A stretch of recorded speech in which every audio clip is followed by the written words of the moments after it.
I want to break down how to market your Etsy shop in just a few minutes to make it easier for you guys to be able to do this and to be able to get more traffic to your shop. Marketing basically means traffic. More traffic means the higher potential for more sales. So you can either A, let Etsy find the traffic for you when you post up stuff, or B, you can find your own traffic and be a little bit more proactive and take the lead with external marketing. And as a pro tip, if you do both together, if you leverage Etsy by doing SEO research, keyword research, and you do your own marketing as well, it's going to significantly increases the chances of you getting a lot more traffic and getting a lot more sales. But let's face it, daunting. External marketing is daunting. And I think it's just a lot. It's daunting because it's overwhelming. There's so much. So people are like, where do I start? What do I do? How do I get started? So I want to basically dive in and give you a plan and talk about some of the best and easiest options for you to start this journey. No matter how old you are, no matter how long your business has been, there's some really good marketing approaches that you can implement today and kind of build on over time that will help you grow and help you get more traffic. So the first thing that I want to dive in and explain is the different options and how you can, the different levers that you can pull with marketing. So the first option with marketing is video marketing, right?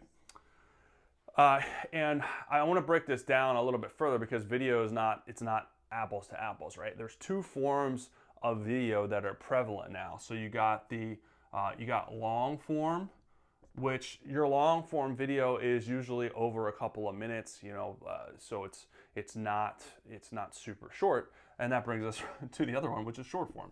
So short form is usually under 3 minutes, and different platforms have different lengths of time where you're going to be able to post this different stuff, which I'm going to dive into. So those are two vastly different forms of content, and that will dictate, what platforms you put them on, how you leverage them, and the content itself that you're creating. If you're watching this right now, obviously this is a long form content. This is on YouTube. Or if you're listening to it on the podcast, that's what I'm going to dive into now. That's neither long form or short form. That's audio content, obviously. So those are the two for video. You got long form, you got short form, and the various ways that you're doing the content differ. Now, the video platforms that you can use, depending on if you want to do this type of content, which you don't have to do video, but it's usually the best form of content. So the video platforms that you can kind of leverage is, of course, social media. So social media, obviously, this is Facebook, Instagram, TikTok, Pinterest, are the top ones. And Facebook and Instagram are owned by Meta, so you can kind of link those together, which makes it a lot easier. If you post on Facebook, it'll go to Insta to Facebook. You can have it transposed that way, so you can kill two birds with one stone, more or less. I mean, they are slightly different, but you can still use the same concept for both. TikTok is becoming more and more prevalent. And this is, you can do short and long form. And I should have mentioned that with Facebook and Instagram, you can do short and long form with those as well. There's Reels when it comes to Facebook and Instagram. And then obviously TikTok, you can do shorter videos or you can do longer videos. Pinterest, I think you can do short and long too. I don't really market as much on Pinterest anymore, but those are all good kind of places to start. Now, you also have YouTube, which I'm just going to abbreviate it, YT. So this is obviously long form, which we talked about. You can also do short form. So YouTube is only, as of now, a minute or less as far as what you can post on there. And you can cross post. If you do YouTube Shorts, you can post that on TikTok and vice versa. But there's different strategies kind of behind that. I'm not going to get in the weeds with that. And then there's also a vlog, which usually you repurpose something that you already did. I repurpose these YouTube videos into a vlog, not a blog, a vlog, so a video on a blog page, and then you can kind of post the blog underneath it if you want to do that. So those are the video platforms that you can kind of choose from if you want to do video content, which I would strongly suggest doing. Now, YouTube is a little bit different. I have it broken out separately than social media because YouTube is owned by Google, which is a search engine, so it's not social media. It's really a tool. It's really more than that, because it becomes an SEO tool. Because if you're people can search for your content, if you search on Google for content or answers to questions, YouTube videos pop up. So it's a great way to kind of leverage keywords with whatever your niche is to kind of get found in Google search, and then they'll come to your store and buy. And I'm going to talk about the actual types of content that you can create a little bit later. So those are kind of the video platforms that you have to choose from. Now you can do the next platform is audio, and this is kind of what I mentioned, audio only. This is a podcast where you're doing audio only. For selling e-commerce, it's not going to be as viable unless you kind of turn it into something a little bit different. It would have to be more robust, more substantial. Your chances to get on and do an audio show of a product, it's not going to make a lot of sense. It would basically have to be, the product would have to be kind of a byproduct of the show. If you're talking about, maybe you're talking about like this, where it's Etsy or helping people on Etsy, and then I have a link to my store. So it's kind of like the byproduct. Or if you're talking about e-commerce, or maybe you do woodworking, you sell shelves. The byproduct is the actual shelves that you sell, but maybe you're talking about woodworking skills, something like that. So it's a little bit, it would have to be a little bit more evolved. All right, so that brings us to, let me erase some of this with my handy dandy eraser, which is a paper towel. Super classy, keeping it classy. All right, so the next form is going to be written. So written is, well, I'm going to put pictures in here too, because obviously they kind of go hand in hand. So written type of content is going to be a blog, like I was just talking about. So if you do a blog post, which is a great way, honestly, for e-commerce sellers, for online sellers, Etsy sellers, blog is kind of an opportunity. A lot of people think like blogs are kind of archaic now, but blogs are a great way to get found and get people to buy, because you can include pictures. If you want to include a video, you can turn it into a vlog. But you can optimize it with the keywords from your listing and your niche to be able to get found. And as long as you're adding some type of value in there, it's a great way to get found through search. So blogs are really, really powerful. And there's a lot of great tools now that you can use to create blogs a lot easier. You don't even have to be a writer. You don't even have to be great at writing. So there's a tool out there called, you can do Journalist AI, which helps create blogs. I want to talk a little bit more about that. That's an AI tool. You can do WordPress to host your blog, Wix, Shopify, even Pattern, which is Etsy's version. You can host your blog. Very inexpensive to be able to buy one of those hosts to host your blog, and then you kind of link it different places.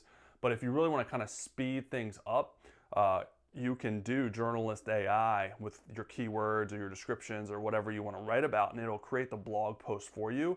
And you can even embed the links to your Etsy listings automatically as the action button. So Journalist AI is really cool. I'll include a link below if you guys want to use that, and you can have it automatically post to social media, to your website. So that's a really cool AI tool that makes it really easy. You don't even have to write. You can edit it. You can have AI edit it, make it shorter, longer, do different things. So that's really cool. Another thing too, if you're doing YouTube videos, like I talked about, as the long form content, you can copy that link into Journalist AI and it'll create a blog article from your YouTube video and repurpose that content. So the name of the game is repurposing your content across these different platforms so you can move a lot faster and just make your life a lot easier. So blog is one. The other is social media, again, for written pictures. The same, Pinterest, you got Instagram, you got Facebook.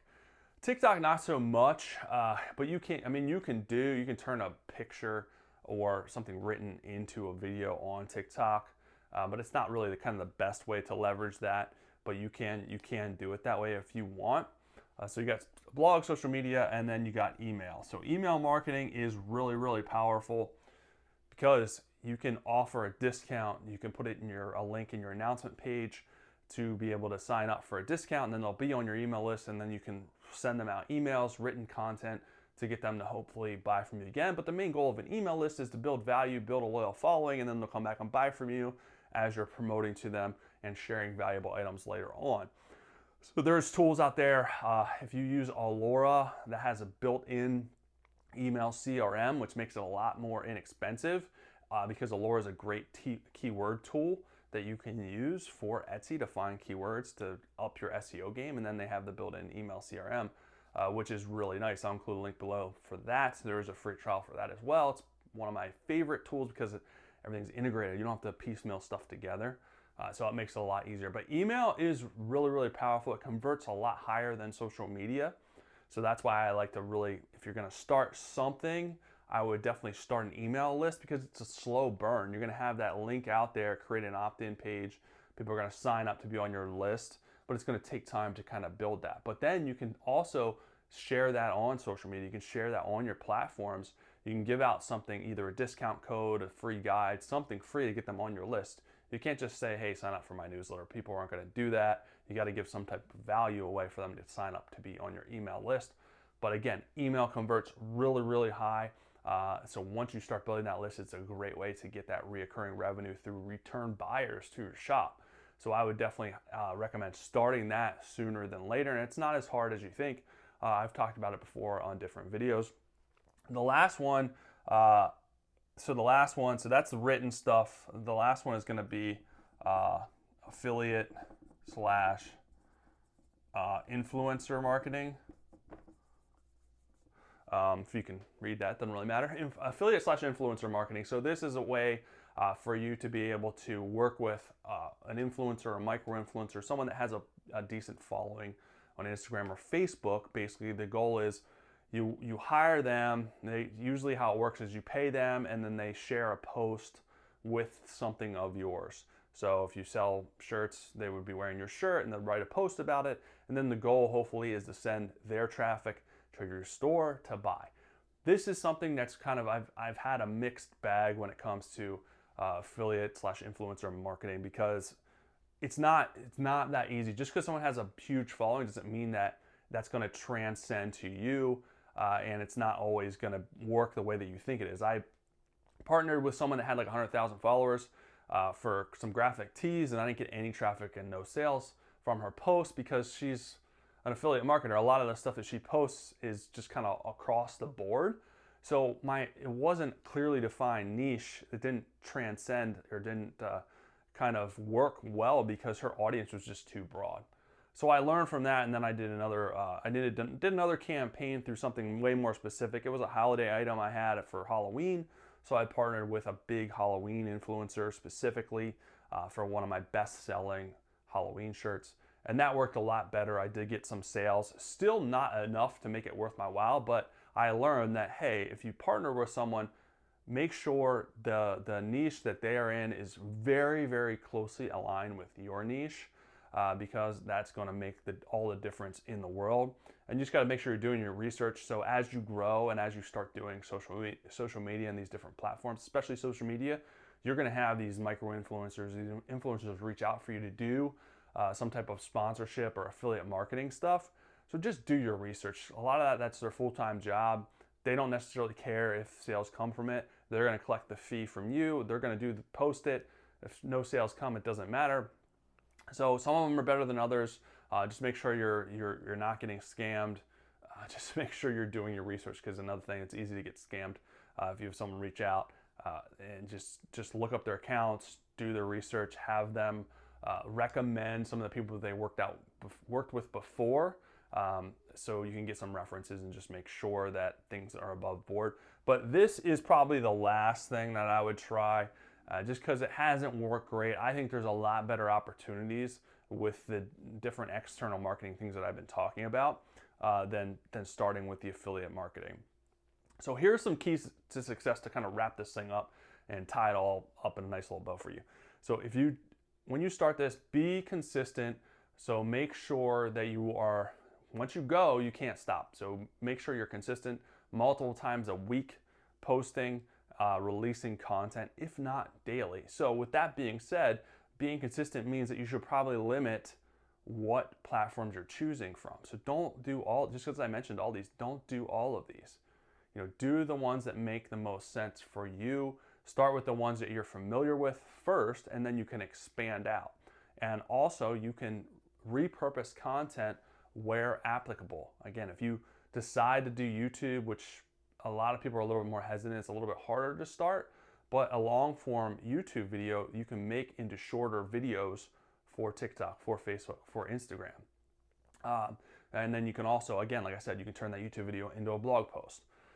So you can use the same piece of content multiple times to spread spread out, put more lines in the water and make your life a lot easier, but it takes time. So pick one or two things. I would definitely start an email marketing list, because once you have that set up, you just let it there and collect emails. And then once you start getting some emails, then you can start to figure out what you're going to send as far as content wise. And then that content can also be put out on social media. Your emails can also be put on social media. So that you can repurpose that content that way. So I would pick like one social media channel and then start your email list and kind of work from there. But be consistent when you start, because that's the key. People will do like one post and then they won't post again for 2 weeks. Then they'll do 2 posts, not post again for 3 weeks. You're never going to get any growth like that. So just post consistently. So the other key to success is offer value. Don't just tell them to buy every single piece of content. And I know a lot of people struggle with content ideas. So the best way that I like to teach and how I learn with content ideas is think of it like a theme loop. So you should have a theme, like 4 to 5 themes, different themes for your content. And you're going to cycle through those themes to keep it fresh. And that way you're not releasing the same thing. You don't want to just do a post like, here's my new item, here's my new item, here's my new item, here's my new item. People are going to get sick of that. They're not going to want to see that. All right, there's different ways to add value to them to get them to buy. So for instance, if you do a new item, here's my new product. Okay, cool. And then the next post, the next content that you release is maybe here is that product in use, or the best way to use that product, or the best way to stage that product, or the best however you're using it. So make it demonstrable, show it being used, showing a feature of it, something like that. So it's a value add. And then maybe your next theme is going to be something funny, aligned with your niche. It doesn't even have to be your product. It could be something funny. If you sell dog stuff, dog clothing or accessories, maybe you share a funny dog picture, something like that. And then maybe your next theme is going to be kind of behind the scenes. Maybe it's you, like a sneak peek of you working on something, or working in your shop, or showing the quality of your item being made, something like that, behind the scenes. Give people an inside look. And then maybe another theme idea is like a poll or a question. You're answering a question from a past customer. Or it could even be like a thank you of a past customer review, something like that.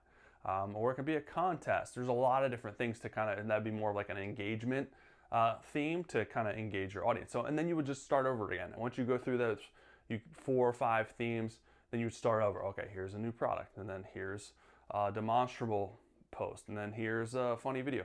You know what I mean? You can add themes, you take them away, see what works, what doesn't work, what's getting engagement, and then you build that out, and then okay, here's what I have to do each and every single post, each and every single day, and it just makes your life a lot easier.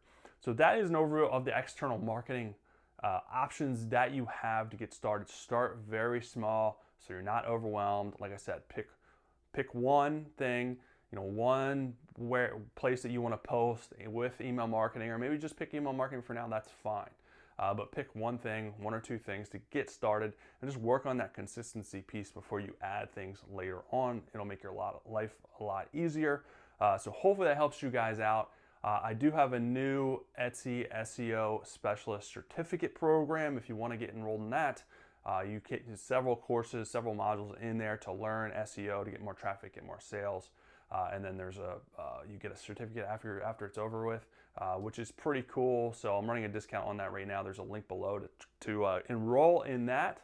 But that's it for this episode, guys. Hopefully that helps you out. Have an amazing rest of your day.